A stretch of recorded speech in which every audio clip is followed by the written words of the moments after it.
Hey, it's Conrad Thompson. Thanks for checking out the podcast here on YouTube. Be sure to hit the subscribe button and the notifications bell. You'll get a notice anytime we upload some new content. And when I'm not asking Bruce, hey, how big was Batista's? Well, you know. One of the things I like to do is help people save money. And if you're watching this video right now and you're in a 30-year loan, man, you're overpaying your single biggest bill and you may not even realize it. I want you to do a little experiment for me. Take your calculator out, multiply your monthly house payment by 360 payments. That's how many payments there are on a 30-year loan. That big scary number, that's your total of payments. You're looking at that number? You know you can do better. Keep more of your own money right now and go to savewithconrad.com. Or maybe you've got credit card debt. Man, it's not a matter of if I can save you money with that. Your average interest rate on a credit card is more than 20%. And by the way, all the interest you pay on those credit cards, it's not tax deductible. Whereas the mortgage interest, well, that is tax deductible. So if you owe this debt, it's up to you how to pay it back. Doesn't it make sense to get the cheapest rate possible and the greatest tax deduction possible? Find out how much money you can save right now for free at savewithconrad.com. You don't need perfect credit. Even scores in the 500s can be approved, and it's no cost out of pocket. But maybe best of all, we're licensed in more than 40 states. We can help more families than ever before. But how much can we save you? Find out right now for free with a quick quote from savewithconrad.com. Hey, it's Conrad Thompson, and you're listening to Something to Wrestle with Bruce Prichard. Bruce Prichard is here. What's going on, man? How are you? You don't know that. I got to tell you, man, people were starting to get worried. I can't tell you how many. I get DMs every day. Is Bruce okay? How's Bruce? Can you give us an update on Bruce? Buddy, we've missed shows here or there, but this time, not only did we miss a few shows, but man, folks were all over saying Bruce is this and Bruce is that, and he ain't here, but he is there, and here's what's going on, but it ain't this and it ain't that. What's going on, Bruce? You all right? I'm fucking great. Good. Here's the funny thing, man. And you and I have talked throughout all of this shit, man. I had a great vacation in Cabo. We got to be the last guest at this incredible fucking house, man, on the beach. Hey, when you were there, man, did the dude go out and rake the on the sand beach every day? Every day. Isn't that crazy? Holy cow. I mean, look, guys, I'm just a humble little guy from Texas. I don't get to go to these fancy things. Conrad had been there, like, I think he goes at least every other week or something to this mansion on the beach in Cabo. But I had saved up for like 9 years to be able to spend a couple of days there.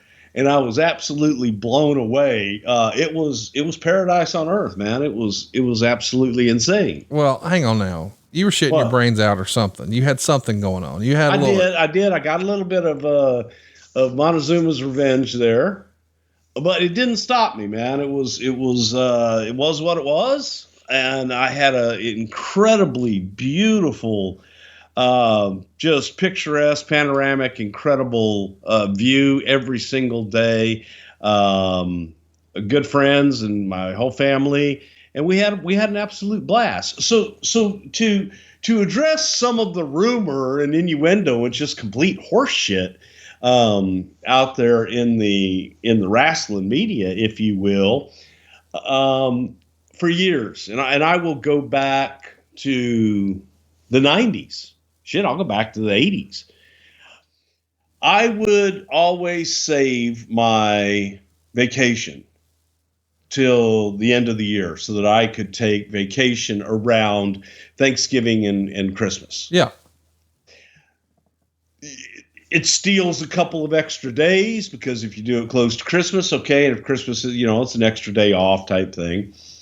Then when I got married, my wife's birthday is latter part of November, so it's always around Thanksgiving. It's her favorite holiday, and so I'd like to take that time off. And this year, I took it at a time we didn't have 2 SmackDowns. Right. We pre-recorded, and we had a comp show. So there was no TV to go to in general. So I had my vacation time during that time to where it looked like, hey man, Bruce hasn't been here for, oh my God, 3 TVs in a row. And then I got the flu. Yeah. I got the flu and I was running a fever and not feeling well. So we've got a great team and an incredible just an incredible support system and team that was there. I think I missed 3 TVs. 3 TVs. Well, but also too, when we didn't have a podcast because you did lose your voice, and another time I did lose my voice. Yes. Another time you busted an eardrum or some such, and then you were shitting and getting. So I mean, listen, there was a time when you called me and I said, Bruce, when was the last time you felt well? But there's all these whispers. Did he have this? Did he have that? I'll have you know, you tested negative every time. Yeah, I dude, I'm good. And I did bust an eardrum in the middle of all that. Yes, that was an extremely fun experience. But I share that because if you busted an eardrum, probably shouldn't be wearing headphones. If you have laryngitis, you probably can't talk. So the result was Bruce is not at TV and he doesn't have a podcast. He must be dead. Yeah, well, I know that's wishful thinking on a lot of people's part. But unfortunately, I'm still alive and kicking and rocking and rolling and all that good stuff, man. So, no worries. And we'll see how long my voice holds up today and do whatever it is we got to do. What else have we missed? I did talk to you. We texted more because I was there were a couple days there that I don't think I got out of bed. But what else is going on since we last visited in the world of the world? Well, you sent me a drink that I can't get in Alabama for Christmas, and we greatly appreciate that. Megan had about 3 sips and she was ready for a nap. So good job there. Appreciate that. And you're welcome. And we had Christmas, we had New Year's. Alabama's in the national title game this coming Monday night. So yeah, but that's always the same, isn't it? Unfortunately, I won't be watching Raw this coming week, but everybody else should be because it's going to be second verse, same as the first. Alabama's going to beat Georgia, no surprise. And there's no need to watch that crap. So what else would you watch? Right. Yeah. So you would watch Raw and see what's shaking bacon because all of a sudden Brock Lesnar is our Raw champion. I don't think anybody saw that coming when day one was announced. Well, you never know, man. Anything can happen on any given day, by God. Oh, I need you to hit me with an old Vince McMahon. Anything can happen. I don't know if I can do that. Goddamn, pal. In the World Wrestling Federation, Yes. Anyway, here's the deal. Anything can happen here on Something to Wrestle. And today, Bruce, we're covering the masterpiece, Chris Masters. Chris is going to turn 39 on January 8th. So this Saturday, as you're listening to this, tomorrow will be his 39th birthday. Believe it or not, his story begins at the age of just 16 for Ultimate Pro Wrestling. When he first starts training there, man, Rick Bassman and the WWE, you guys have some sort of relationship. I mean, from the Ultimate Warrior to John Cena, and there's been so many talents. Samoa Joe went through there. Now Chris Masters. Rick Bassman has quite the resume of folks that he helped get in the biz, does he not? Well, first of all, happy birthday to Chris Masters, because Chris is a loyal listener of the show, and I want to wish him a very happy birthday this Saturday. Rick Bassman, man, Rick had a school outside of Hollywood, California. Everybody, there weren't a plethora of places to go and learn the craft.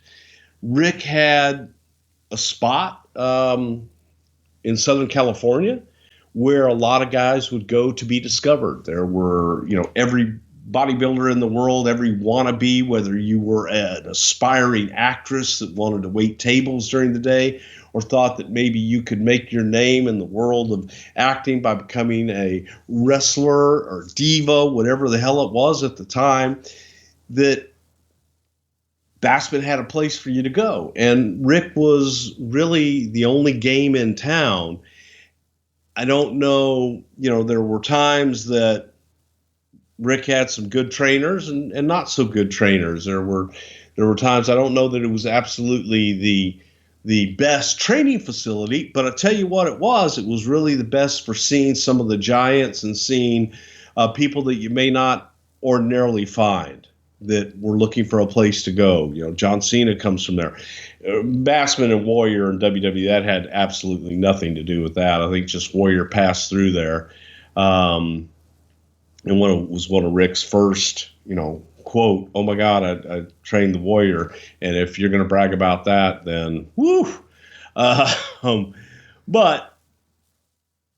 it was a place to go, and it was a place to be seen. So when looking for talent in Southern California, the other thing that Rick did for us that was extremely helpful is, man, I could call Rick on a Tuesday and say, "Hey, man, I'd like to have an audition. I'd like for you to pull together,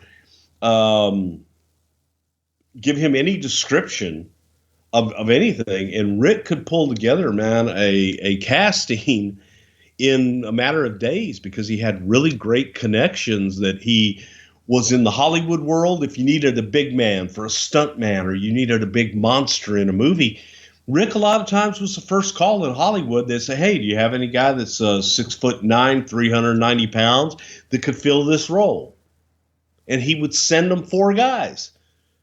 So that was really the relationship, and that was where Rick was really, invaluable in many ways to us because it was a place to go, and everybody knew, go to UPW, and chances are you could get looked at by WWE, and in addition to that, you could get a movie role, along the way.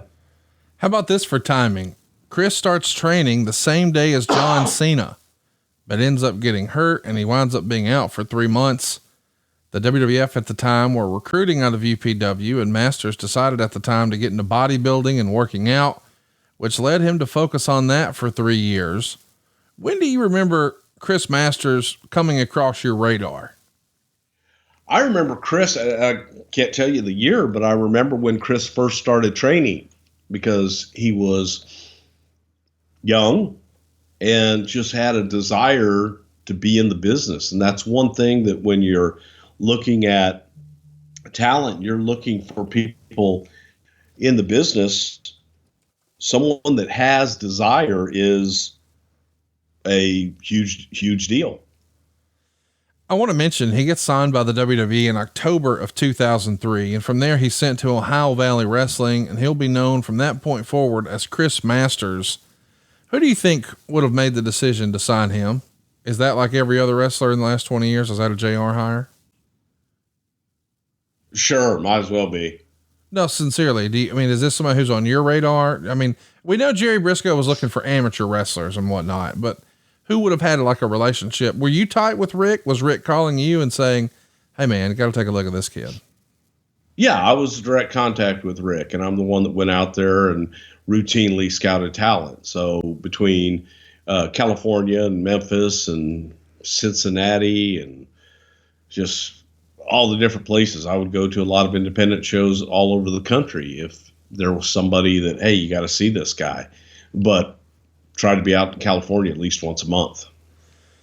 Let's also mention that Masters has said in the past that your brother, Dr. Tom, is the one who came up with his name.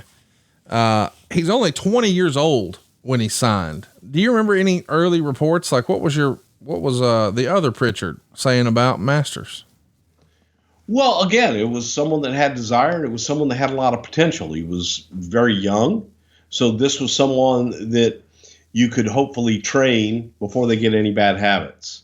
A lot of times talent will, go somewhere else, or they'll work for a long time, and you pick up bad habits sometimes. That you do things a certain way that may not be the right way. So to get them young and be able to train them in their infancy in the business is imperative.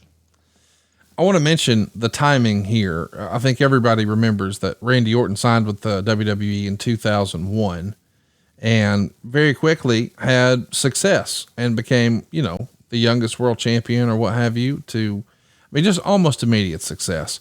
What I'm driving at here is Randy Orton was not without a little bit of growing pains, and a lot of that's probably largely due to his age. Are you skittish about signing someone who's just 20 years old, or do you view that as a positive? Both. It's a positive, but regardless, anyone that is 20 years old, my kids are 22 years old, you are always going to have a maturity issue. It's just, you have to get out and you have to experience life. And in this business, at 20 years old, to be put out on the road and to be away from home, be away from your support system is challenging. So you have to keep that in mind when you're recruiting someone that young, that, all right, guess what? They can't rent a car at 20 years old. That's what I was going to say. You got to be 25 to rent a car. So you have that issue. You need the buddy system. You need to be able to pair them up with someone that's going to kind of take care of them. You want to try to get them a mentor that's going to take care of them on the road, not abuse them on the road, and hopefully not get them into any bad habits as well. So it's a double-edged sword. You want them as young as you can get them so that you can train them and be able to teach them from the ground floor. However, at the same time, no different than college football, man. You've got some young kids that are still maturing, coming right out of high school. Once they graduate college at 22, 23 years old, you go into the NFL, but man, that's a whole different world. Yeah. You're dealing with men, you're dealing with adults, you're dealing with the big boys. And that can be a heavy trip for some people, that some can handle it, some can't. Talk to me a little bit about his work the first time you see it. Again, Rick Bassman signed stars. He knew what WWE or F, whatever, wanted look-wise. But I wouldn't say that there were a bunch of fantastic in-ring workers, 5-star Match Jones type performers that came through UPW. Oh, 5-star Jones. Oh, 5-star. You know what I'm talking about. 5-star Jones. Certainly you can agree that there's probably a difference in the way Rick Bassman trained a wrestler versus, say, your brother or Lance Storm, right? Absolutely. That was why the desire to get them out of there as soon as possible and to bring them into the fold. And it wasn't just UPW. I think that was any place, from an independent circuit. You got to have them learn the WWE way. Yep. So what'd you think of his in-ring work the first time you saw him? Hey, he's green, but I see something. Or did you think, we got a lot of work to do? We had a lot of work to do. But Masters had a look, and he appeared to pick it up pretty quickly. So it was, some guys have a presence, some guys don't. I think that Rick Masters can walk into any room still to this day, and Rick's going to look like somebody. You mean Chris? You were combining. I'm saying Rick. You're saying Bassman. I mean Chris Masters. Yeah. Yes. You combined Bassman and Matt. I know what you mean. I sure did. So I misspoke there. Goddamn. Well, here's the reason I was asking about the work. I saw a lot of early comparisons when he was first coming onto the scene to Lex Luger. Now, the difference being Lex Luger did come in and have very quick success. I think he started in late 85 and, he was on TBS in early 87. So he was very quickly on the big scene and getting magazine covers. And it was all based on the look. I think the difference between a Lex Luger and a Chris Masters is Lex Luger was here to make a living, make some money and move on down the road. Whereas, boy, Chris Masters is a super fan his whole life. He just loves this shit. Right? Yes, and that's where that word desire comes into play. Yeah. Where Chris wanted to be a star, and Chris wanted to do the work and be as good as he possibly could be. So in that regard, it just wasn't I want to be, Chris Masters and I want to make movies. Right. It was, man, I want to be a WWE star. So in your mind, the Lex Luger comparison, maybe not fair. No, it's not fair because again, it was an ends to a means for Lex, or means to an ends. How does that saying go? I don't even know. Means to an end. Hey, let me ask you this though, from a Vince standpoint, when you see Chris Masters and you decide, hey, we got to do something with this kid and he gets signed and he's going to developmental, is he on Vince's radar or is that too early? Is it almost like, no, I don't want to show him too soon because I know Vince is going to fall in love with this or that. We got to get him cleaned up a little bit, WWE polished up or whatever. Yeah, way too soon. A lot of times there were very few that Vince saw in the developmental system until they were really ready. But you just knew based on, I think he's like 6'4". He's got a bodybuilder look. This is in Vince's mind, what a wrestler looks like, right? Well, I think in anybody's mind, you can't teach size. And Right. Chris is a tall kid. He's a big kid and had a presence. So he had the intangibles that you can't teach. Now you got to get him in there and you've got to be able to teach him, right from wrong and get that charisma to come out of him. So when he does report down to developmental, where he's going to wind up is OVW. And we would see him on OVW TV as a part of a tag team called the Troubleshooters with Brent Albright. Brent Albright is a name we don't talk about a lot, but man, we used to hear his name all the time back in the day. He did have a cup of coffee in SmackDown in 2006.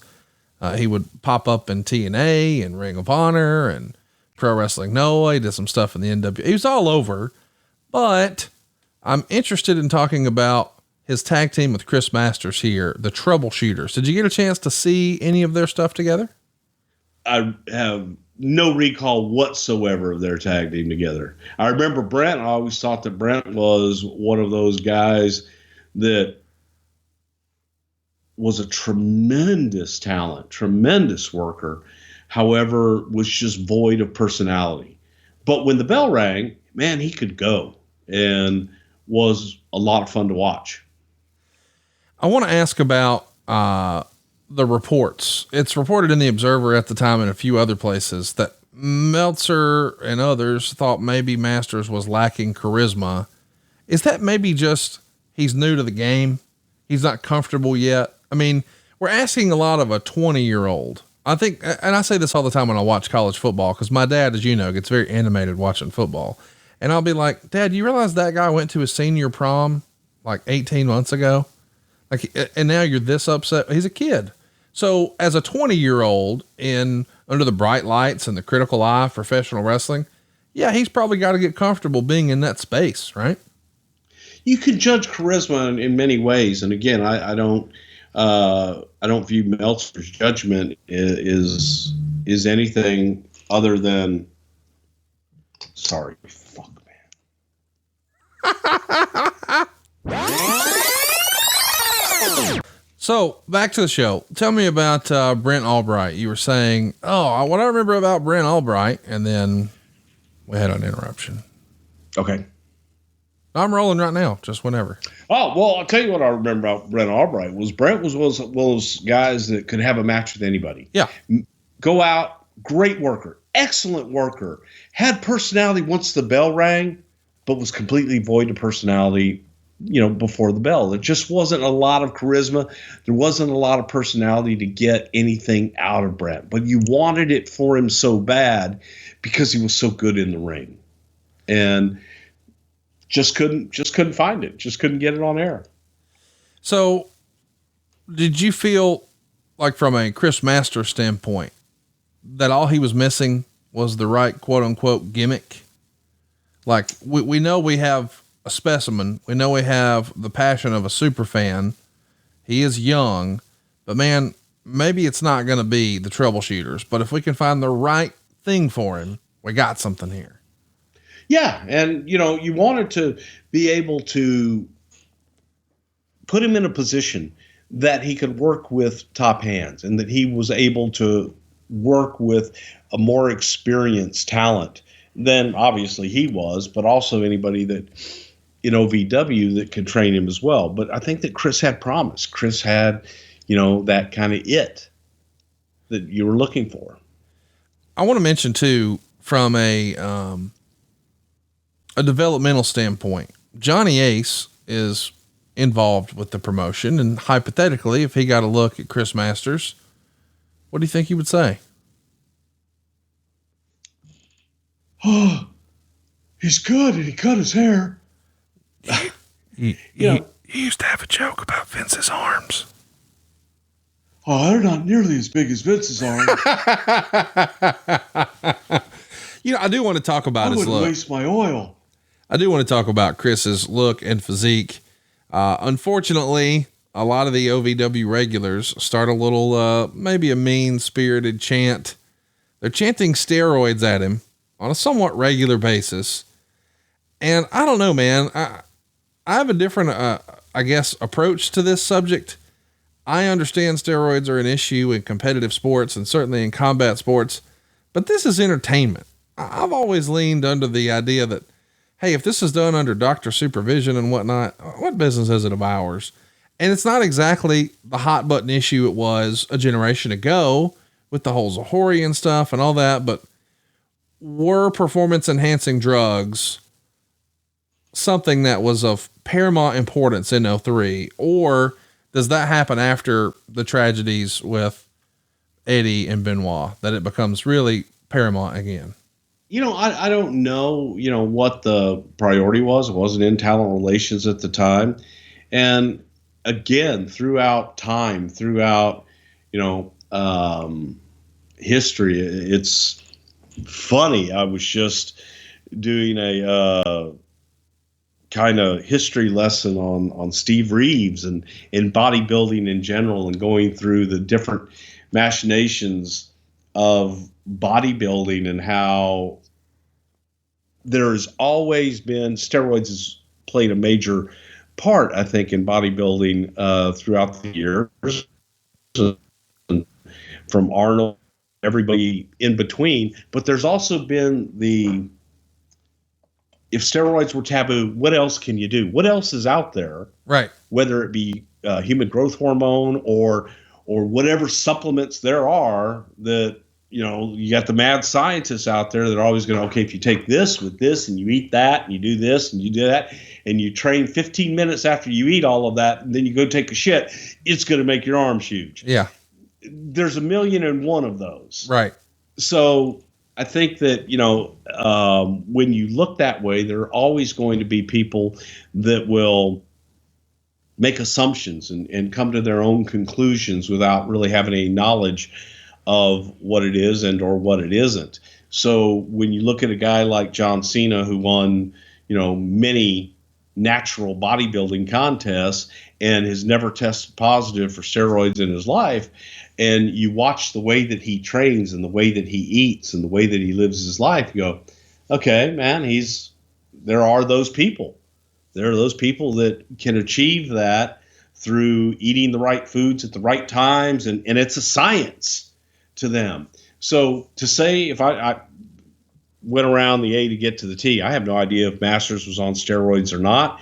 Did he train a lot? Did he have that bodybuilder look? Absolutely. I want to be clear. I wasn't saying he was on it either. I'm just saying there were fans who were chanting it, and sure, there's a lot of know-it-all fans who think they know everything, and I get that. But there's no doubt when you look at a guy like Chris Masters, then or now, he knows what he's eating. He knows when he's eating. He knows how it's prepared. Yeah. And he's working his ass off. I mean, it's not like you get this magic shot and all of a sudden you're fucking Popeye. That's not reality. Yeah, no, you got to tear your bicep. We got to tear your bicep from the shoulder to get that Popeye arm. Have we told that story yet? No, listen, I wasn't going to talk about how you fell down the stairs and tore your butthole or how you tore your shoulder. No. I don't know how I did this. A frozen shoulder, I think it was called. So, yeah, man, my shoulder was really bugging me bad. And I went to the doctor, and the doc says, yeah, man, no, it's a frozen shoulder. I got some injections like right into the top of my shoulder, and it relieved the pain, but I couldn't lift my arm up kind of beyond my shoulder height. And it was really, really bugging me. And I came home from TV late one night, and I was in the bathroom and getting ready for bed. My wife looks at my arm and says, oh my God, what did you do to your arm? And I'm like, what? And my entire bicep and tricep was just the ugliest black and blue you'd ever want to see in your life. And I had no idea. It didn't hurt. Right. I had no idea what had happened. And so then I went and saw the doctor about a day later or 2 days later, and I take my shirt off and I show the doctor, and they just look at me and go, you tore your bicep. You just ripped it right off the bone. How'd you do that? And I'm like, I have no idea. I've been training. I've been going to the gym. I've been a good boy. I'm doing my 3 days a week in the gym, and I've been working out, but I didn't do anything that felt bad. So now I've got like the Popeye, bicep that kind of pops up there on my right arm anyway, but left arm's still the shits. At least you can bushwhacker. There for a little while, you weren't even a bushwhacker worth a damn. Oh yeah, no man, I can go all look, count. Oh wait a minute, we're not on TV, are we? No. But look, it's way over my head and everything. I can do that. I couldn't do that before. Well, Chris, so now I got one of them arms, and I ain't on no steroids. Well, a lot of the guys here in OVW have a lot of appreciation for what Chris has been able to do with his body. So much so that, as the story goes, Matt Morgan started referring to him as the masterpiece. And Chris kind of liked that idea. So he sat down with Jim Cornette and explained the whole masterpiece name. And what do you know? That's how it happened. This masterpiece, Chris Masters persona.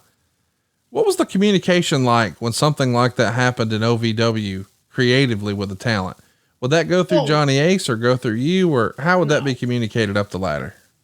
We let OVW for the most part create and be able to come up with things and try different creative approaches down there to see what would hit and what wouldn't. Sometimes we would use them, sometimes we wouldn't.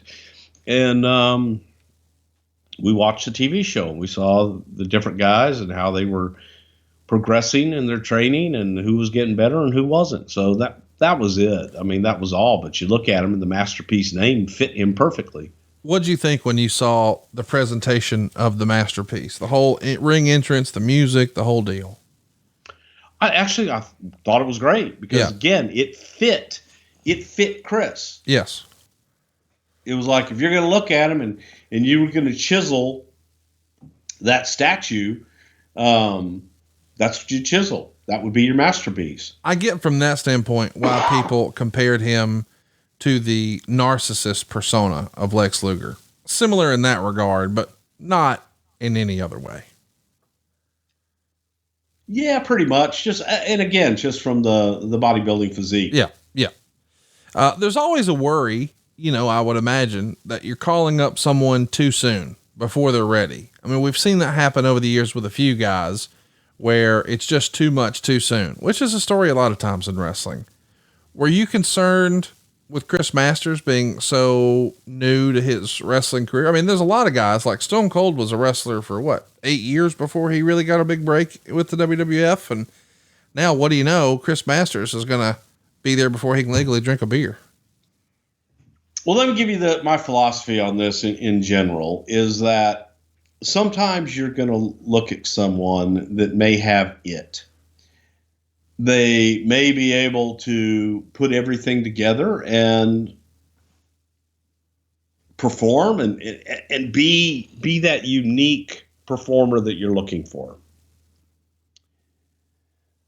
If you go back in history and go to the early 90s through, the mid 2000s, I would venture to say that every single talent that was brought up from development on first impression when they were brought up was they're not ready. Right. Okay, they may not be ready, but you're never going to be ready for the show until you go to the show and find out. So that was always my philosophy. I would agree. You know what? They're not ready. But can you get them ready? Can you accelerate this thing? Can you put some gas on it and find yourself a real experienced driver to be able to fine tune that machine and get it ready? You're only going to be able to do that in the show, and you can only go so far in developmental. And so I would always go throw back to that, from Edge and Christian and Val Venus. Just go on down the list of every new talent that we brought up from the mid 90s until, to throw John Cena in there. You throw Brock Lesnar in there, Randy Orton, Batista. They're not ready. They're not ready. What are you doing? God, these guys are green as shit. Yes, they are. But if we don't go now, when are we going to go? Yeah. It's the old Zig Ziglar. If we wait until all the lights are green to head to town, we'll never leave the house. Right. Yeah. So you just got to go sometimes. And I would share that on Chris. Yeah, he's young. Yes, he's green. But is he going to learn more up here, or is he going to learn more down there? So he's brought up to some house shows. He's teaming with Matt Morgan against the Basham brothers, the Dudleys, and even gets some dark match wins at TV over the likes of Funaki and Val Venus towards the end of 04. From the Observer, as I suspected, the minute they saw Masters at TV, they'd bring him up a year too early. And I hear it's most likely for Raw and just a few weeks away.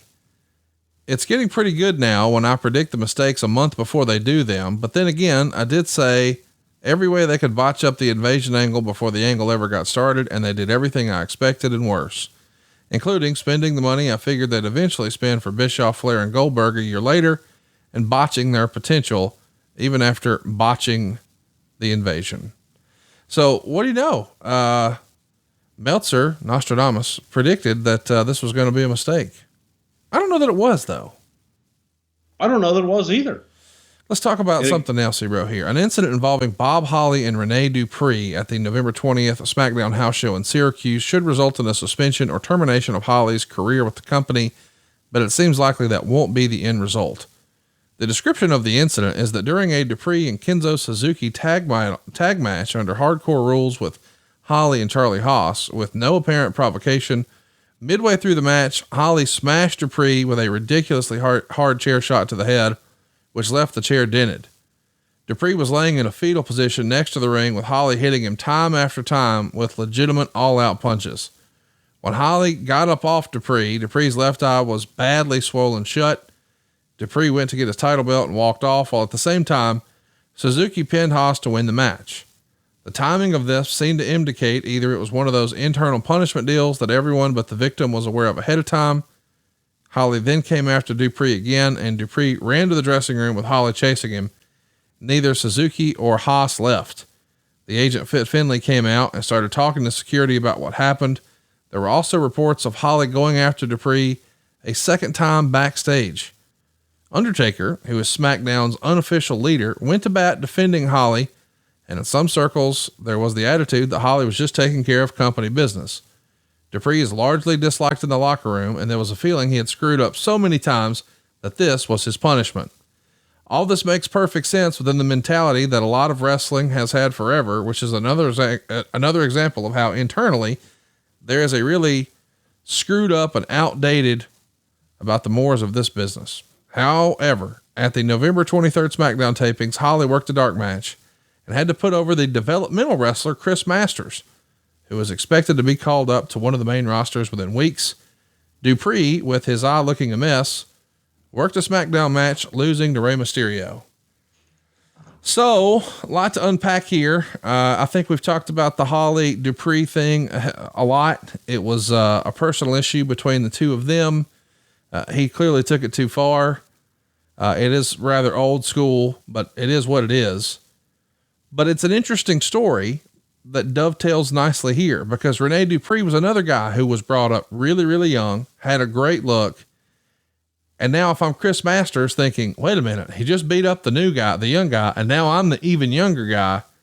I don't know about this, but Chris Masters, perhaps as quote unquote punishment, whatever that means, gets the win. I got to think, if I'm Chris Masters and I see what's going on with Rene Dupree, I'm pretty fucking nervous about this opportunity now.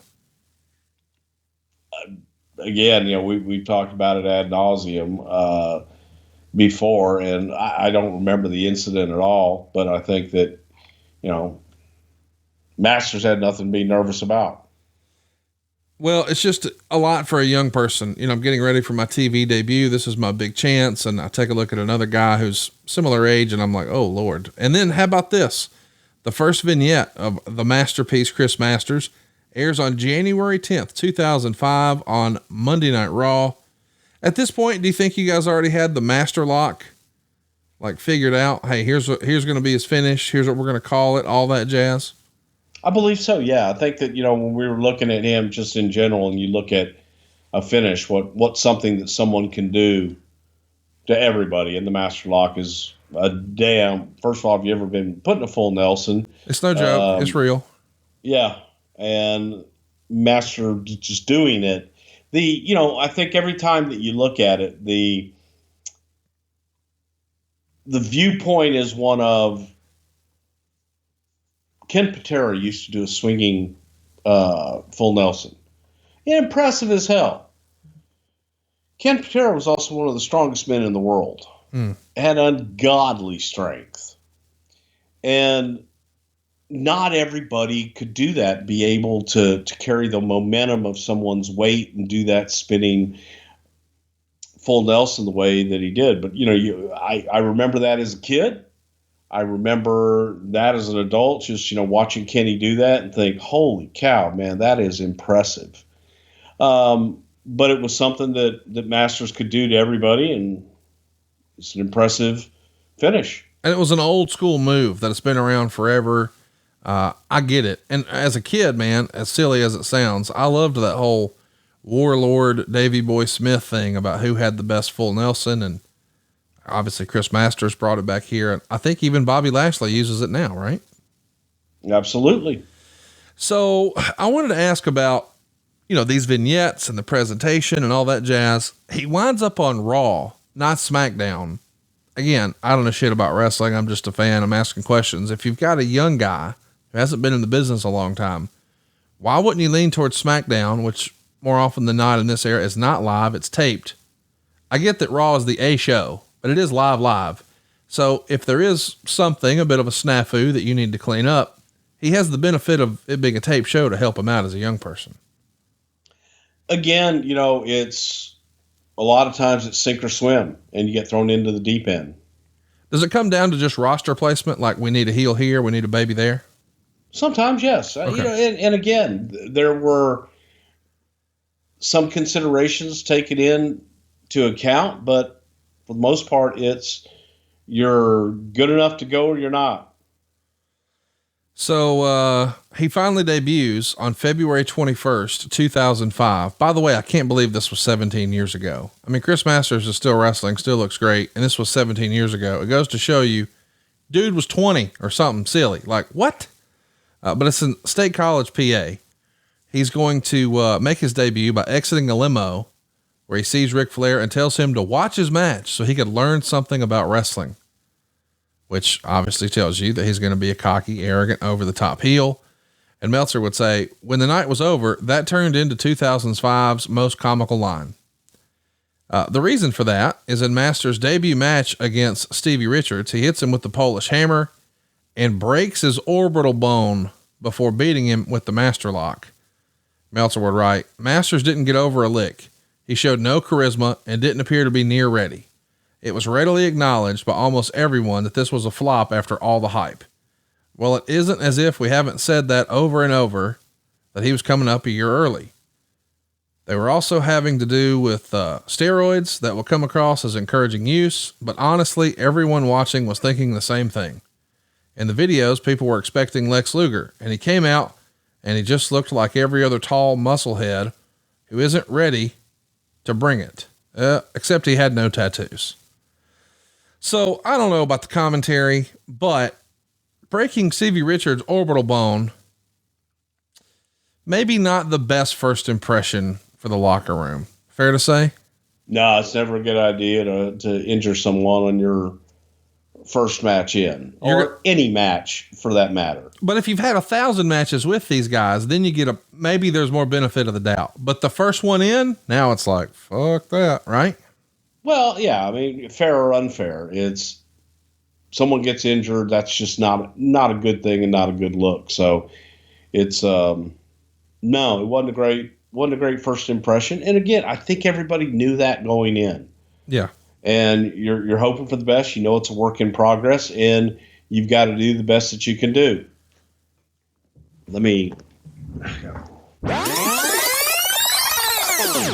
So Bruce, let's pick up where we left off there.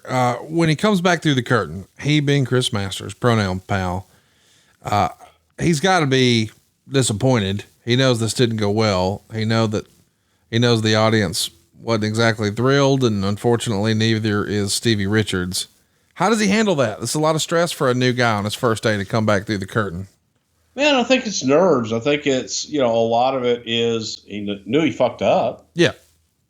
So it's feeling bad again, the intent, is never to injure your opponent. You're out there, you give someone your body, so you trust them, and you have to have trust for anybody to want to work with you. And first impressions are a big deal. You got one chance to make a first impression. So it wasn't a good night for Chris. At the same time, I think that most people wanted to give him the benefit of the doubt. And look, you knew it wasn't going to be a home run, but you just got to continue to work. And unfortunately, Stevie was the recipient of that first fucked up night. So chat me up about the protocol. When a guy gets hurt like this, we fans have always heard that you try to check on that guy and follow up with that guy, and you got to handle it a certain way. Just mind your P's and Q's in wrestling. As far as you know, he tried to do the right thing by Stevie. As far as I know, yeah. Yeah. As best I can remember, and I don't, specifically remember exactly what the hell happened after that match and sure, whatever the hell year it was, but I'm sure that he did the right thing and was cognizant of what the hell he did. I'm just saying, if you're a new guy and you're the young guy and they know that you're relatively young in your wrestling career, there's probably going to be a certain amount of ball busting in the locker room anyway. But after this, the volume is turned up. When is the thought? Well, you're going to get guys that are going to also be telling you, every time that you go out, just reassuring, making sure you know what the hell you're doing and doing whatever they can to make it right. When do you remember the thought process of having Masters be the guy who doesn't have his submission move broken, set in place? Like, was that the idea from day one? Like, who can break the Master's lock, or nobody can break the Master lock? Or when do you does that just happen organically? Yeah, it does. As you begin,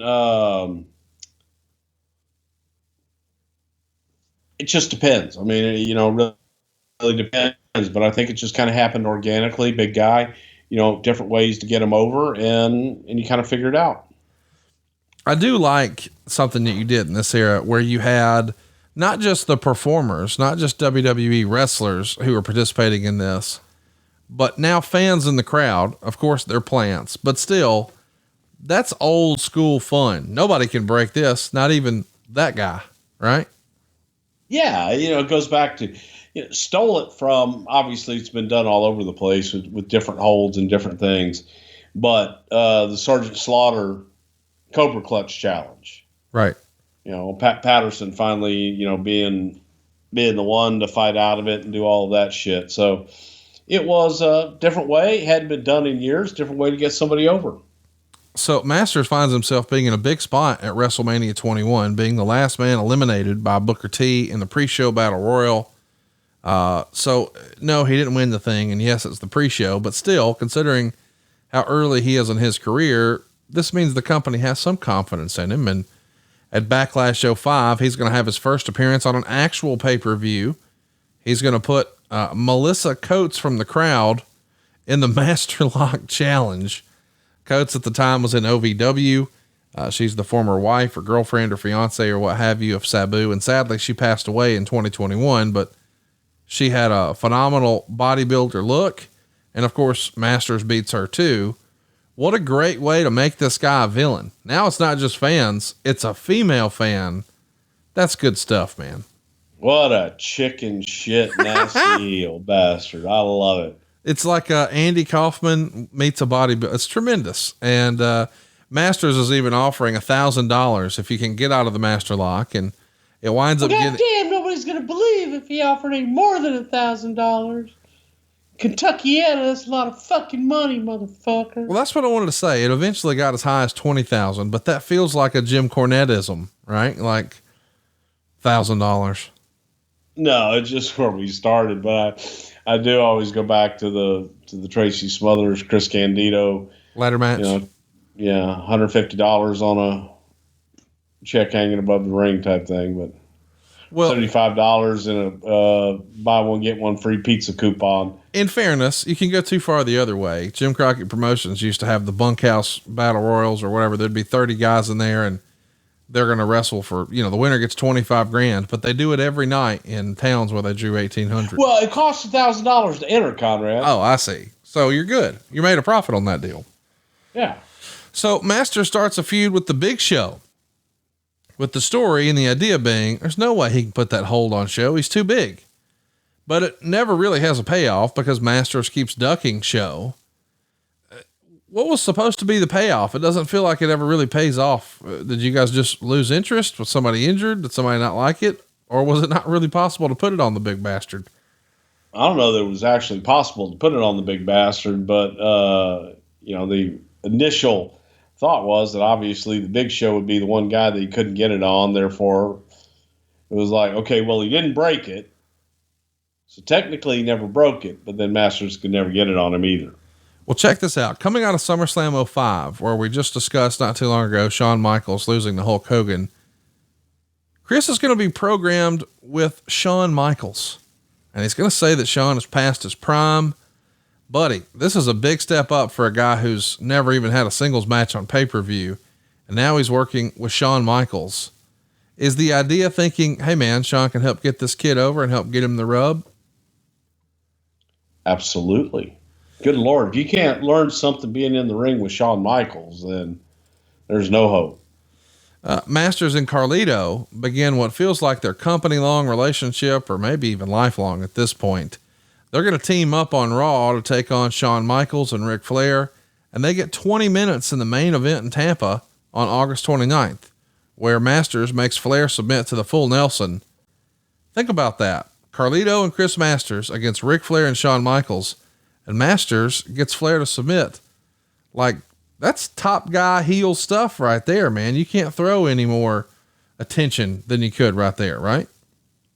Absolutely. And Flair couldn't handle the master lock. Well, who could? It's announced exactly. Nobody was able to.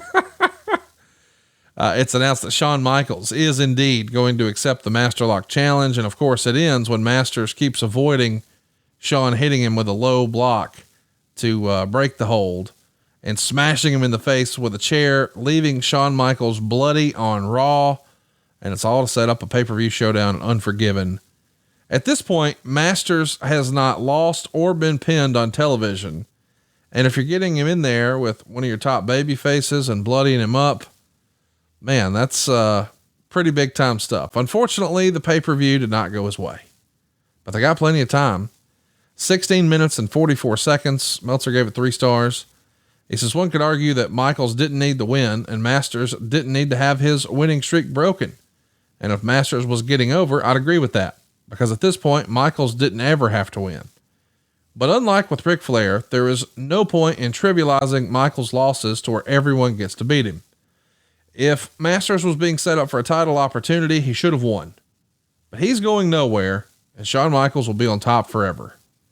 Masters put on the master lock before the bell and got an advantage. It was released, and the match started.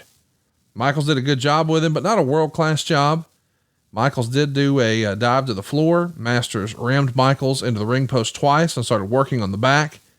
Masters put Michaels in the torture rack. Ross said it was shades of superstar Billy Graham. Did he use that as a finisher? I guess Lex Luger is a banned name, particularly when Masters is on, because everyone makes the comparison, and Luger's career turned out to be such a flop after opportunity after opportunity. Plus McMahon hates him, as do most people in wrestling these days. Masters ended up with a bloody nose. Masters tries the master lock again, but Michaels gives him a low blow and then came off the top rope with an elbow. Masters came back and finally got the master lock. Michaels tried twice to kick off the ropes to break the hold, but it didn't work until finally jumping over the top rope for a rope break. Masters went to put the move on again, but Michaels slipped away and nailed him with the sweet chin music, and that's all she wrote. So some really, harsh words about Lex Luger, who these days is maybe the nicest human that you'll ever meet. Yeah, I was going to say that because, for many years, I wasn't a big fan of Lex. And, you go back to our Lex Express show and everything. And even years after that, I wasn't a big fan of Lex. And then at a convention at some point, Lex and I were able to kind of get together and talk. And Lex is a different, Yes. he's a different human being, and it happens, and you can't hold on.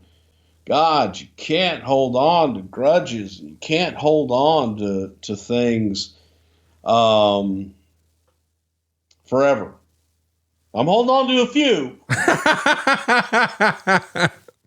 Okay? You got the master lock. My God, I'm held on to a couple of them. You got the master lock on those grudges. Yeah, but I'm sure, I'm getting up there, and for the most part, man, it's not even worth it. But I'm glad that Lex kind of turned his life around, and he's not the same person that he was that people disliked. Let me ask you, in hindsight, should Masters have won here? I mean, in reality, it means a lot to him. It wouldn't have mattered all that much to Shawn to lose. Or do you think you guys were ready to throw the baby out with the bathwater, so to speak? No, not at all. But I also think that at the same time, it was the right thing for Shawn to win. It also, at some point, you have to teach someone how to lose too. Yeah. It goes back to when I think of people sending in tapes and all this shit. They'll always send you, highlights and high spots and things that they do well, and they never lose. Yeah. I always would be very impressed when I would get a tape sometimes, and the guys showing me how they do a job and how they lose, because that says just as much about someone as winning. Yeah, I remember, folks, way before you were back in the wrestling business, you and I had that conversation when I was like, "Hey, what do you look for?" And you said, "Not a bunch of highlights, not a bunch of spots. Let me see you make a guy." And that's really the magic of the biz. But I think sometimes that's lost on even some of the folks who were putting on the show. Yeah. So even with the loss, this is a big opportunity. I mean, it's a one-on-one pay-per-view match with Shawn Michaels, and it's a long match, especially for him and at this point, 1644. After the match, I mean, what do you remember the reaction being? Was Shawn happy? Was Vince happy? Was Chris happy? I think it was obviously the best match Chris had ever had. So I think that there was at least hope that, okay, with the right leader in there, that Chris can follow him. Maybe we can get something out of him. So after this, sounds good. Masters is going to invade SmackDown in the run up to Survivor Series, but we have an interesting set of circumstances. Masters is to team with Edge and take on 2 of 5 SmackDown wrestlers voted on Taboo Tuesday. Edge ends up dropping out and is replaced with Gene Snitsky. Now there's an option for a SmackDown wrestler to team with Rey Mysterio to take on the team, and it's between Matt Hardy and Christian, and Matt Hardy gets the win. I bring this up because it's Christian's last appearance for the company before leaving for TNA.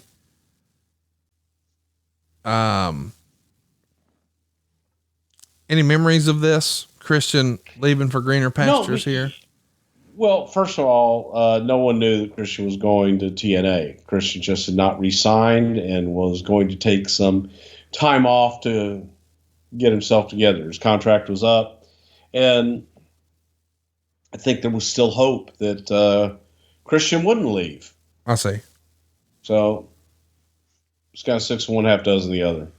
So Masters winds up losing to Mysterio in the match. And to me, as an outsider, as a fan, it felt like Chris Masters' stock within the company was dropping, considering he's teaming with Gene Snitsky.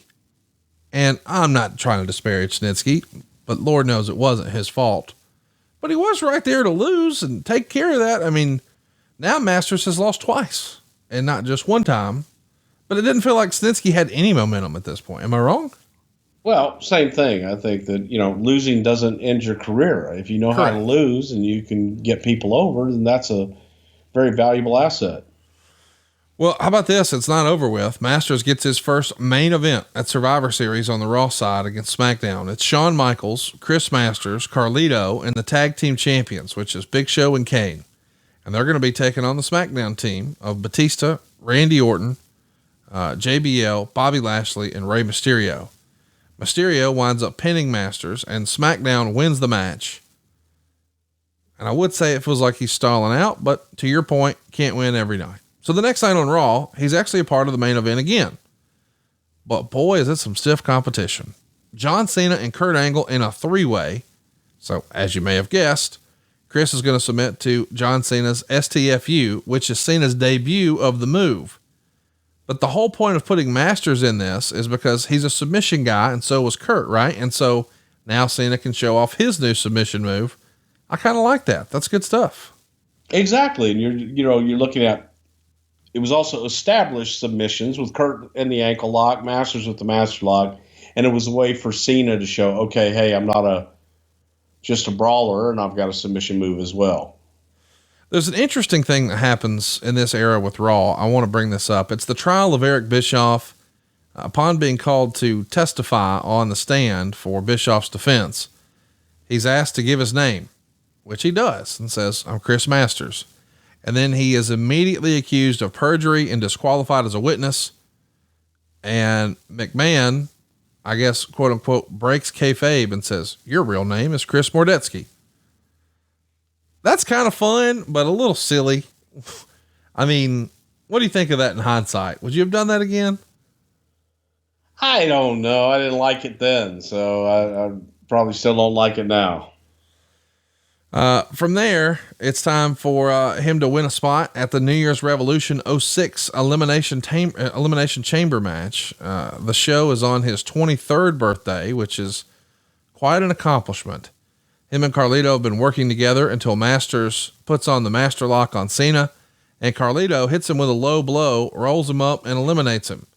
Cena's going to survive, but this is that classic Edge cash-in show. Man, what a moment that was. But Masters and Carlito working together constantly, is this a directive that these guys just like each other, or you're hoping that they're both young and they can help elevate each other? Why did the Office put them together so often? Well, first of all, they were friends and they did have chemistry. So being a tag team, I think, was a natural for them. And it was being able to put Chris in the ring with somebody who did have some experience like Carlito that could lead him and help him out. So Masters and Carlito are going to be put together as the Masters of Cool to take on Big Show and Kane. They're going to be the tag team champions at WrestleMania 23. They open the show, but take the loss when Big Show chokeslams and pins Carlito. And after the match, Carlito and Masters are going to argue. And the next night on Raw, Carlito actually turns babyface. And of course, Chris Masters is still a heel. And that leads to a match at Backlash. They get 9 minutes and 53 seconds, and Meltzer kind of dug it. He gave it 3 stars. Of course, Carlito gets the win, as I said, and Carlito is overstrong as a face, Dave says. And this match delivered better than expected. At one point, Carlito got Masters in the full Nelson, but Masters broke it. Carlito did a Pescado dive early. Masters did a whiplash powerbomb into the turnbuckles. At another point, Carlito grabbed the apple, threw it, distracting Masters, who looked at the apple and hit a low drop kick. Carlito delivered a moonsault block off the top rope, but Masters was out of position and it didn't look good. The finish saw Carlito use the backcracker, which is the lung blower, and put his feet on the ropes for the pin, 3 stars. So at this point, is this more a vote of confidence that Carlito, we see more upward mobility than Masters? I mean, in the end of the day, the result is 2 friends having one hell of a great match, right? Yeah, they did. And I think more than anything, it was looking at Carlito as a babyface entity and putting the stock in Carlito. Carlito had been a heel since he had come in, and this was an opportunity to kind of let's see what we got in Carlito at this point. Behind the scenes, I'm wondering if any of Chris Masters', I think the word in wrestling is demons, are coming to a head. I asked because on Raw on May 22nd, Chris is going to lose to Cena by the STFU, and then Masters is off TV after this. And it was reported that he wound up in rehab. Maybe he was struggling with some painkillers. Did you ever talk to Chris about his out of the ring issues or concerns in this era? I didn't, but they were evident, unfortunately, and is, oftentimes anything that, substance abuse and your demons coming out, that it takes its toll. It just takes its toll. And unfortunately, it kind of grabbed a hold of Chris during this point, and best thing for him to do was go away. Do you think it was too much too soon? Is this a maturity issue Does he have a lot of injuries? How do you think we went? I mean, nobody really knows ever, but from your perspective. I think it was too much too soon, and I think that it was being around things that, well, hey, I'll try that. All the cool kids are doing it, and I just think that it grabbed a hold of him, and as it will do, and Chris just couldn't control those demons. When he comes back to TV, he looks much leaner and smaller. He's obviously healthy, but it's certainly not the same Masters that went away coming back. Do you think in hindsight, him losing so much of the size hurt him, or was he doing what was best for him and the company supported that? The company definitely supported him. I think that this is me surmising what I think. And I think that in Chris's head that he wasn't the same with, a little bit different physique. And I don't know that Chris had fully accepted it at that point. He didn't feel like himself, maybe you're saying. Correct. So he winds up putting over Super Crazy when he returns, which I guess shows you where he is on the pecking order since he left with Cena and he's back with Super Crazy. It takes Jerry Lawler getting in the ring with him for him to actually get a win. And the stip is that Lawler is handcuffed to the top rope. So it's not exactly the makings of a big time heel. Do you think there were some folks who maybe were not a fan of his behind the scenes politically? I think that there was still a question as to whether or not, Chris really had control, and you have to test the waters. You got to make sure that they're okay before you're really going to invest your money. We did that once. And now you've just got to really make sure before you go into something that you're not completely 100%. Are they going to be okay? Is this the guy that I thought I was going to get before? So I want to mention, Eric Bischoff's book comes out around this, and you probably know where I'm going with this. The book is Controversy Creates Cash. And there's a skit on Raw where Masters is talking to Bischoff about the book and how he was a WCW fan. And then what do you know? He's interrupted by Triple H and Shawn Michaels. Meltzer would write, Masters came in and talked to Bischoff saying he was thinking of writing a book of his own on nutrition. And then Triple H said, hey, they should call it How to Lose 50 Pounds in 4 Weeks. Frozen. The poor guy gets off stuff, goes from a pushed guy to a laughing stock jobber. And then they make fun of his physique. I remember that moment. I mean, it is a top 5 memory of mine with Chris's, just because I can't remember a time where I saw something on TV and wondered, where's the money in that? Why would they do that? Like, it just it's not going to lead to a big program with Hunter and Shawn. It just feels fucking mean spirited. Am I wrong? Yeah. I don't think it was the best thing to do. In hindsight, being 2020, wouldn't do it again. Is this, guys having fun and taking it too far and maybe nobody pulled them back in? Yeah. My opinion, I think that's exactly what it was. I just think it was, again, it's, you get caught up in the moment sometimes and do things that are, you think cute or funny in the moment, and not always the best choice. Especially when you're trying to encourage guys to, be healthy and all that. And there was this stigma once upon a time. Oh, the WWF's the land of the giants. And then you see that on TV and you just kind of shake your head, but it is what it is. Masters sort of floats around on the card until March 19th, when in the run up for Lashley versus Umaga at WrestleMania, Lashley finally breaks the full Nelson after 2 years. And this is probably the last major thing that Chris does here, but man, that maneuver not being broken for 2 years, that's a cool story. And in hindsight, Lashley's the guy who did it. And now Lashley's using the move on TV. Full circle, huh?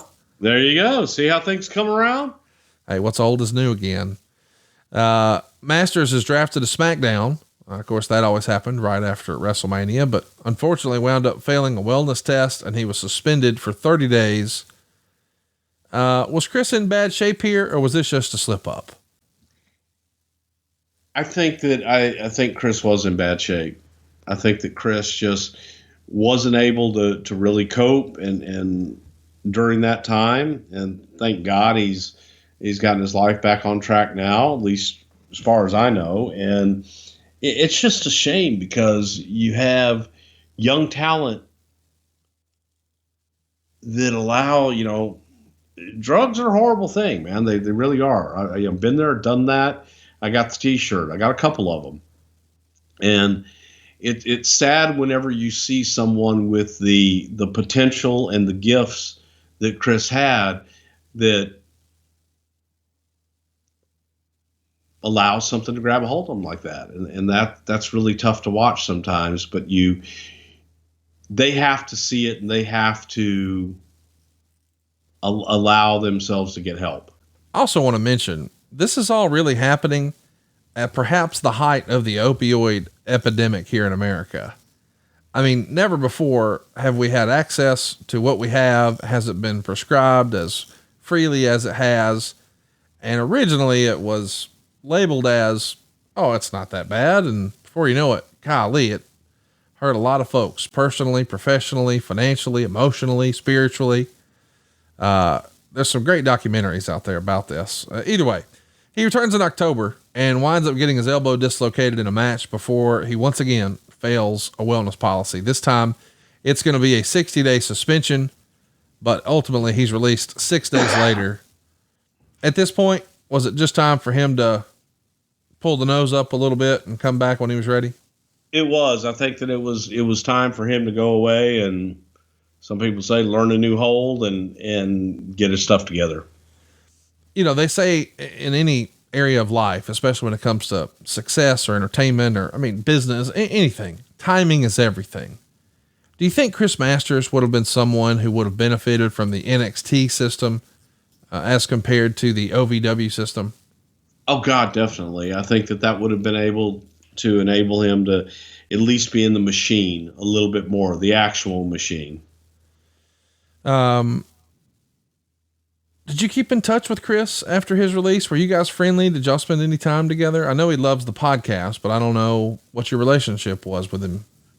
I ran into Chris a few years after at an event in Houston, and we went out afterwards. A bunch of people went out, and I had the opportunity to sit down and have a couple of drinks with him and just talk to him. And it was there that I saw, a completely different guy. I think that he had gotten control of at least the pills, and he seemed to have his head on his shoulders. And I think that he had also come to the realization that maybe it was too much too soon, too early in his lifetime. So that maturity and being able to see that and realize it and understand it said a lot to me that he had grown since the last time I'd been around him internally. And I've seen him, through the years at different autograph signings and different shows through the years. So I think that he's done all right for himself. So you wound up leaving the company in 2008. He does return in 2009, but he's not really pushed or highlighted very much. He's there for a couple of years, but doesn't really do much of note. He does come to TNA when you had your brief run in 2018 there. How did he look? Did you get to spend any time with Chris here in 2018?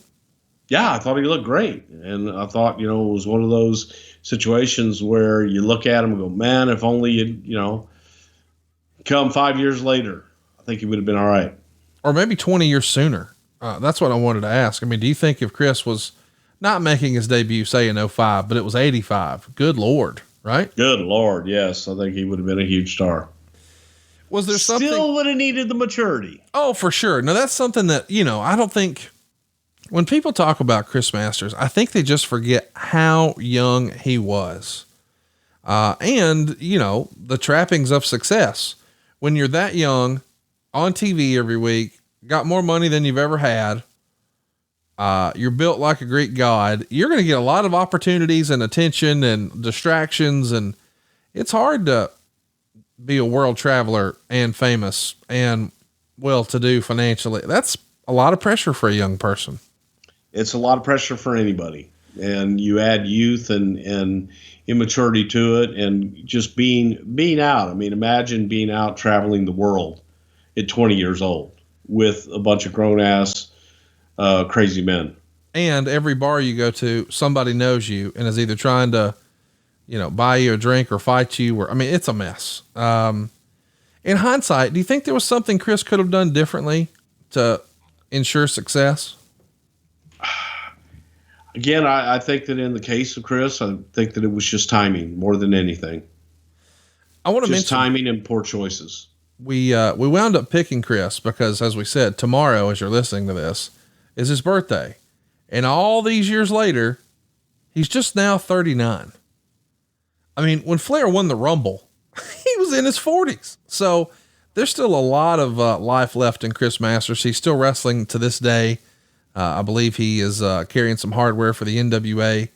But his handle, if you want to follow him on Twitter, is @ChrisAdonis. And you can keep up with all that he's doing there. I do want to mention, we had tons of fan questions. This was a really popular topic when it came for us asking for questions. Let's do a few here. Ad-free show Slapnut Jordan wants to know, was giving Chris Masters a world title run ever a real consideration? I think a lot of people automatically saw him as a top guy just based on the physique. And I'm sure you've seen it over the years. There's that funny meme of Vince McMahon where he's taking a look at, I believe it was Trish sort of undressing herself, and his eyes bug out of his head and then he flips over. But when Chris was posing and he hits the different poses, they would show Vince's reaction like that. Like he was so impressed with his physique. I think that's a natural thing. Like I could see Vince giving the big speech. God damn, I could see you at WrestleMania on the poster, that sort of thing, right? I think that anytime you look at a talent, you have to view the potential of what they could be. And in looking at Chris, I could tell you from my vantage point that I would look at the potential of him being a WWE champion. So yeah. Ad-free show's top guy Arturo wants to know, did Vince ever challenge Masters to a lifting competition? That's kind of funny because we've heard that Vince would push himself and sometimes even like, I want to wrestle Kurt Angle, and just nonsense. Did he ever try to do anything like that with Chris that you know of? You'd kill him, Vince. Ad-free show Slapnut David wants to know, what was Chris Masters' reaction when he was working with Shawn Michaels in a feud? Was he excited to be working with such a legend at a young age? I mean, this feels like a guy that he would have grown up, watching and sort of hero worshiping. And now he has a chance to work a match with him. I think it was a combination of excitement, nerves, and just overall intimidation. Here's your type of question from Ad-free show's My Push member, Chris. Whose Nelson was fuller, Warlord or Masters? It's the full Nelson. Get God it? damn. I get it. That's your kind of shit right there. You like that. Yeah. Yeah. So whose was fuller? God damn it. Superstar belt. Ken Patera had the fullest full Nelson. All right. So Ken Patera, number 1, Chris Masters 2, Lashley 3, Warlord 4. Or you got Lashley ahead of Masters? I got Lashley ahead of Masters. Yeah, of course you do. Scary. Ad-free show Slapnut Eddie wants to know, were any superstars or legends considered to take on the Master Lock Challenge? They either refused or didn't work out. Now that's interesting because in this same era, you're doing the Legend Killer thing. So you're bringing back some greats. That could have been entertaining.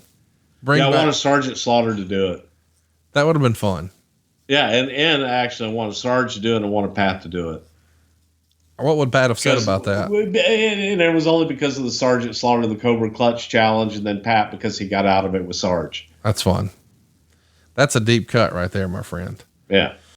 Ad-free show's top guy, Denovius, shout out to him, says, in your honest opinion, was Chris Masters' downfall due to him being ahead of his time and letting his success get to his head too early in his career? I don't know that I would say that. I'd say demons. Yeah. I'd say demons were probably his biggest downfall. Ad-free show Slapnut Nick says, was the plan for Chris Masters to never have any opponent break the Master Lock for over a year and then eventually get in the title picture in 2007, or just have someone like Bobby Lashley be able to power out of it and break it? Did you have an end in mind? That's kind of interesting. You always think you have an end in mind, but as time goes on, we'll do it later. We'll do it later. Yeah. Ad-free shows Slapnut Heather wants to know, if Chris didn't have his demons, do you think he would have made it further in the company? That's a fair question. Okay. Absolutely. And I think also, as we've talked about a couple times, alluded to, if he was a few years older as well. Well, I guess the real question is now with him just being 39, as we're listening tomorrow, what say you? Do you think he's got another run left in him? Have you seen any of his stuff recently or lately or whatever? I really haven't, but you never say never in this business, by God. You absolutely never do. And guess what? Next week, we're talking about a subject I thought we would never cover, the Royal Rumble 2002. We'll be talking about Triple H's return at Madison Square Garden for one of the biggest pops ever. We're probably going to play that. Then, of course, we'll cover Jericho and The Rock for the Undisputed title. Ric Flair and Vince McMahon in a ring. I can't believe that's a thing. Flair was supposed to be back just to be a character. He was never going to wrestle.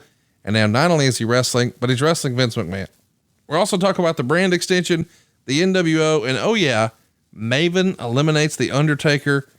Oh, and Mr. Perfect returns and Goldust. Man, what a loaded show. Royal Rumble 02 from Atlanta. I was there. I can't wait to talk about this one. I was there. That was quite interesting. And we'll have to go back and watch and see if you actually see me and the Maven Undertaker up on the concourse. When he beat him up. I think I'm in one or two shots. That's fun. Well, I couldn't wait to go. I actually attended that one. It was my first Royal Rumble in person. Why didn't you come say hi? Well, I didn't know you. You weren't talking to me yet. I was only 20 years old. So you weren't communicating with me yet. Oh, that's when you just had was that your first or second Rolls? I lived in an apartment. I'll have you know. You can't have a Rolls and live in an apartment? Well, you shouldn't.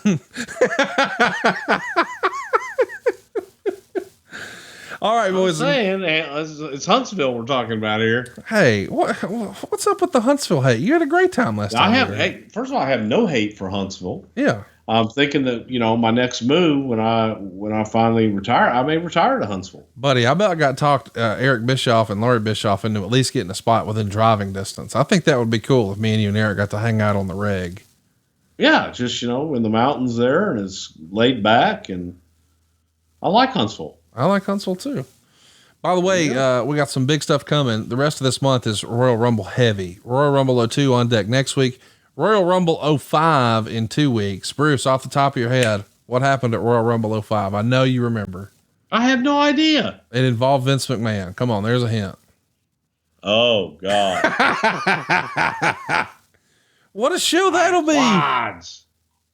That will be one heck of a show. Then we'll cover 07, which we have a last man standing match with John Cena and Umaga. We got Batista working with Mr. Kennedy, Test and Bobby Lashley. Eminem versus the Hardys. And of course, WrestleMania is going to need an opponent, and we have to have a winner. And that's The Undertaker in the Royal Rumble. So that's what we're covering in 2 weeks. We'll be back in 3 weeks. I guess that's in 3 weeks. And then through the month of February, Ken Shamrock, In Your House Final 4, No Way Out 02, No Way Out 07. We got lots of fun stuff coming. We got to throw in an Ask Me Bruce in there somewhere. Oh, you missed that. But we do have one coming soon. It's in April, but we'll work on it. We'll get there. We'll see. Hey man, I'm glad you're back to life. Everybody thought I was never dead. Well, rumors of your demise have been greatly exaggerated. But hey, I hope your sources. I hope everybody watches SmackDown tonight, see what Bruce has been up to. And, I'm sure your days aren't stressful at all, right? I mean, not at all. No, God, no. One day, no stress. Long time from now, one day, will you tell us the craziness of day one? I mean, a long, long time from now, but you got this big advertised main event and you get a major curveball. It's not like you had long-term plans, right? And then all of a sudden, everything changed. This has got to be one of the most stressful times in your life, right? Again, you can look at it as stress. You can look at it as a challenge. Hey, that a boy. Ain't I'll no learn to for look at things as challenges. I love that about you. Well, that's it for me and Uncle Bruce this week. We hope you guys stay tuned to Something to Wrestle every single Friday, or at least when Bruce has a voice or hasn't busted an eardrum or doesn't have a frozen shoulder, isn't shitting his brains out in Mexico, whatever. But we're back, baby, and we're covering Royal Rumble 2002 next week. Be sure to check out SmackDown tonight. Don't dare miss Monday Night Raw. Here's a spoiler. Alabama beats Georgia. Nothing to see there. So check out Raw, and we'll see you next week right here on Something to Wrestle with Bruce Prichard. I hope you listened all the way to the end of this one, Pat McAfee, damn it. Rock on. Oh, is he tuned out early a lot of times? he gives me shit. Why? How? I don't know. I enjoy his show. He enjoys our show. He gets mad if I miss one. Well, he's been a mad motherfucker these last 3 weeks. Send him a text now. Let him know. Friday's on time, by God. Early. We'll see you next week on Something to Wrestle with Bruce Prichard. Rock on. Hey, it's Conrad Thompson. Thanks for checking out the podcast here on YouTube. Be sure to hit the subscribe button and the notifications bell so you get a notice anytime we upload some new content. And go save yourself some money right now. If you're in a 30-year loan or you have credit card debt, it's not a matter of if I can save you money. It's a matter of how much. Find out right now for free at SaveWithConrad.com.